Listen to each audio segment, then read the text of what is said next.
Luigi Mangione back in court here in New York today. His defense team is fighting to suppress key evidence ahead of his murder trial. He's charged in the killing of UnitedHealthcare CEO Brian Thompson.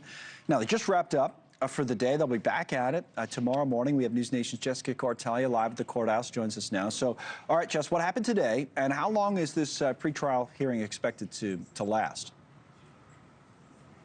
Well, they just wrapped up today, Connell, so we will be back here tomorrow. Things are actually moving pretty slowly. The judge called 4 witnesses today, and as you mentioned, the defense wants to have those key pieces of evidence thrown out, saying that police gathered that evidence illegally. Mangione came through a side door today. He was wearing a suit. This was a very big deal because people have been following this case.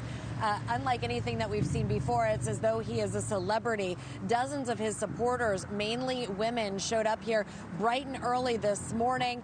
They have been very active online. They have set up web pages. They are collecting money on his behalf. They've sent some 6,000 letters in his support.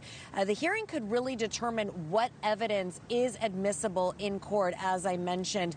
And ultimately, what we see at both of Luigi's trials here in district court as well as in federal court, prosecutors want to introduce a backpack that allegedly had a 3D printed gun, several handwritten notes, which was ultimately considered his quote unquote manifesto.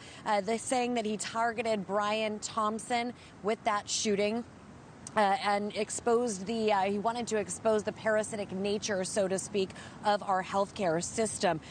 The defense will argue that officers obtained that backpack and searched that backpack illegally. This was in Altoona, Pennsylvania. You'll recall we saw some video today of that McDonald's where Mangione was having breakfast when someone alerted police that he looked suspiciously. They said that they recognized him from his eyebrows, Connell.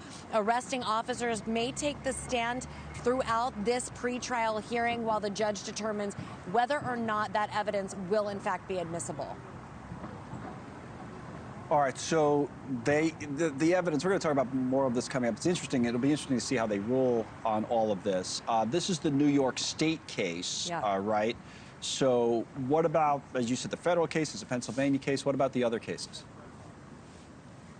Yeah, so the other case is basically where he could potentially be up for the death penalty. It's very unlikely that the two cases are usually hand in hand, but that's exactly what's happening here. What happens this week during these pretrial hearings could really determine what happens in both cases.